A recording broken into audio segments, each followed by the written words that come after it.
Welcome to Start 100K, where I'm helping people get to their first $100,000 in net worth.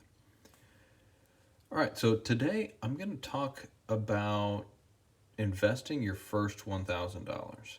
Now, this is one that I get wrong all the time.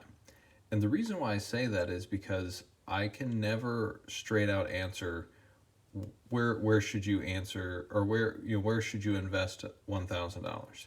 I always get drawn back to doing a quick checklist and figuring out, are you really ready to invest? And then if the answer is yes, then there's a lot of different things that kind of go along with that.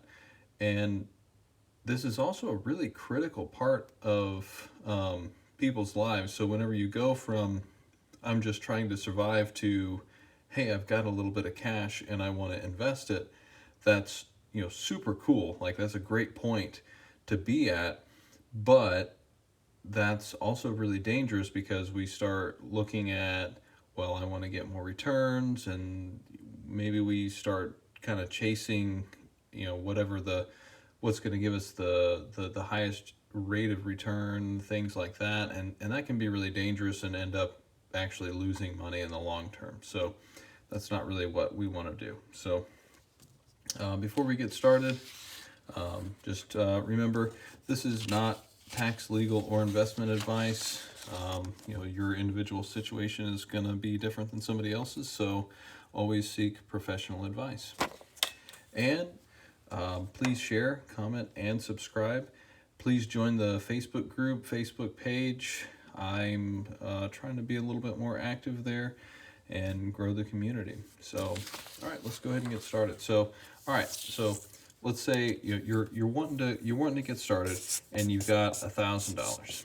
All right, so it could be more money. It could be $5,000, $10,000, whatever the case may be. But I always come back to checking out. Do you have everything else covered? And a big part of that is making sure that you don't have any consumer debt that is going to be at a higher rate than what you could get at a that you could that's going to be at a higher interest rate than what you can get a return on. So what do I mean by that? I'm saying, all right, so let's say that if we were going to invest this money at and we think we can get a safe return of 6%, or even if it's 8%, do you have any debt that is a higher percentage rate than that?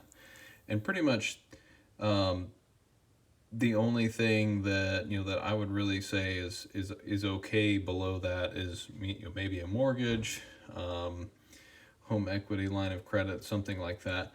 Car loans, just like no, because a car loan, it's not even about the the APR. It's also the depreciation. So if your APR is even 2% or 3%, your depreciation is probably 5 to 10% if it's even if it's a 3 or more year old vehicle. So you don't need to be messing around with trying to invest money, because in my opinion, you're still losing traction. So you want to get to the point where you're moving forward and not backward. So if you've got any debt like that, I would say it's time to kind of take a step back and start chipping away at that. The other thing is, if you don't have an emergency fund, then that's definitely something to be worried about. So an emergency fund. All right, why is that even important? So whenever I talk about an emergency fund, sometimes people go, well, I've got a credit card, X, Y, and Z. I can use this or that. I can sell this or that. I've even had people say, well, I can just sell a couple guns. I can sell a 4-wheeler. I can sell X, Y, and Z. Well, the problem is that whenever you do that, you're putting yourself in a position to where you're not going to make the best decision. So, and even they did a study years ago that they had even like priests that were they were put under pressure and they had only a certain amount of time to get from point A to point B, and they had somebody that was in distress somewhere along the way, that this was an act, an actor or whatnot, and not all of them stopped to help them out. You would think that people that were going to be priests, like that would be just given that they would stop, but because of that pressure, that time pressure, they didn't make the best decision. And whenever you don't have an emergency fund, you don't have something to fall back on, that's what's going to happen. You're either going to sell something you don't really want to, or you're going to use debt to help yourself out, and you're not really going to think about the long-term consequences. So that emergency fund is really important to give yourself space to make the best decision. And that's really why I think that's most important. It's not really about having the money. You'll make more money later, but giving yourself that space to make the best decision in that moment, when whatever happens, is super, super important. So given if you have no consumer debt that's other than like a mortgage, or like I said, if it's something that's not a depreciating asset, and it is a rate lower than what you can invest it at and have a guaranteed rate of return, then okay, maybe you are ready to invest. So then, all right, so let's just say you actually are ready to invest. Well, there's a couple things. So one, I want you to take advantage of your tax advantaged accounts. So you always want to take advantage of your tax advantage accounts first.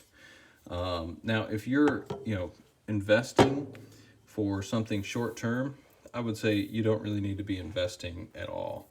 What you need to do is just save money into a savings account for whatever that is. So like, say for instance, I'm saving up to buy a new truck. I could put that money into the stock market, but my kind of rule of thumb, if I need the money in less than about 5 years, I don't put it into stocks or anything like that. So if you're not funding, your IRA or your 401k, especially if your company has a match, and you are not taking advantage of that, then you are literally throwing money away every month. So if you're not doing that, then yeah, like forget about that $1,000 investing in anywhere. You need to be doing that. But these are the types of accounts that you need to be investing in first. Just because, like I said, it's the tax advantages. It just makes sense. Like if you're not investing inside of those, then there's no reason to invest anywhere else. Now, you could say, hey, look, I'm already doing that. I'm maxing my 401k. I'm maxing my Roth IRA, or IRA, whatever you're choosing, and like this is just play money. Okay, now if it's play money, I'm going to tell you pretty much, like, you can do whatever you want to with it, but just understand, like, one, it's your money. Like, you can do whatever you want to with it, and two, there is no guarantees for almost anything that you're going to invest your money in. Me personally, I really like the Warren Buffett rule, never lose money. So like, I really love that. But, so stocks, you can try and pick individual stocks, but honestly, so like, financial advisors, all these professional peoples, they're trying to get what they call alpha, which is them trying to beat the market, which is called beta. So most of the time they can't really do this, and even if they do, then they're charging a fee, and it pretty much erases any alpha that they actually get. So index funds, for me, pretty much index funds, total stock market index funds, S&P 500 index, all that kind of stuff. Like those type of things are what I invest my money in. Now, you can do, you can try and pick individual stocks and all that, and you might get lucky and do well, but in the long term, you're probably not going to beat the market. There's people that do this for a living and can't beat the market. So, like in my, play money, that's pretty much what I invest my money in, is still index funds, the same thing that I invest my retirement in. Now, if you want to play around with, stuff like Bitcoin or, whatever the case may be, that's fine, but just understand that money could be gone tomorrow. There's really no guarantees for any of that kind of stuff. And if you want to kind of learn about the stock market and all that kind of stuff, one of the best things to do is put a little bit of skin in the game. I think that I really have gone through kind of phases, and I went through a phase where I had a Robinhood account, and I think I had about $1,000 in there, actually, probably somewhere around in there.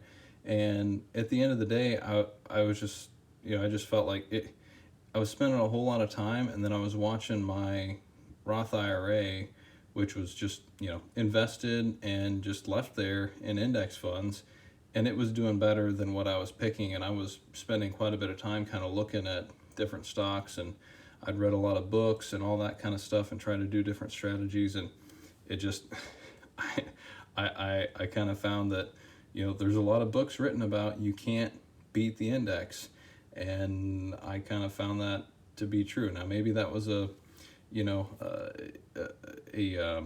kind of self-confirmation kind of thing, but I really did try. I looked at a lot of different things, and I really thought I was picking some good stocks, and looking at a lot of good markers, and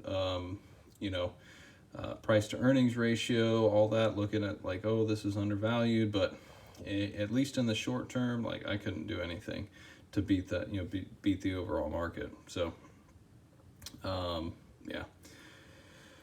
So anyway, at the end of the day, I would say, like I said, just, you can, like index funds, all that kind of stuff. Those were kind of the best thing. But the other thing that I would tell you that I find is, often overlooked is, a lot of people, there's a really, important asset that people don't ever actually invest in, or at least don't invest in very often, and that's yourself. So, if that $1,000 can get you a certification or a college class or something like that, or buy you equipment to pursue a side gig that that you really like, that's probably going to end up yielding more in the long run than trying to pick the next big hot stock. So, and for me, that's actually been a really great thing for me to actually invest back into myself. So that's one, the last little tidbit I'll leave you with. That's kind of one of those things that a lot of people overlook, and your earning power is going to be the most important thing that you can actually build up over time. So just something to think about as you're getting started investing. Don't forget to go back and invest in yourself. And the other thing too is your relationships. So if you like, I know for me, I've been married, it'll be almost 15 years. That's something I've put a lot of time and effort into, and I guess money too. But if you don't get your relationships right, that can cost you a lot of money. So it's a little bit of risk management on that piece too. But I plan to do another video to talk about that specifically. But something I've thought a lot about, and we think a lot about getting a percentage here and there. But if we focus a little bit more on just kind of our relationships, not only with the people that are in our lives, our family, our spouse, kids, whatever, but also friends and just our general network. If we kind of invest a little bit of time and money into those relationships, it'll probably yield better than what the market could anyway. So yeah, so anyway, I hope this is little helpful, thought provoking. Probably not what what everybody thought of if they were looking at getting a golden or silver bullet on, hey, like this is the best hot stock, all that kind of stuff, because that's not my style, and really there's no such thing. Those things are they're a farce. So anyway, hope this was helpful. Hope this was fun. Please comment with any thoughts, questions, anything I can help out with. So remember, share, comment, subscribe, and yeah, join the community on Facebook. Have a great day. Thanks.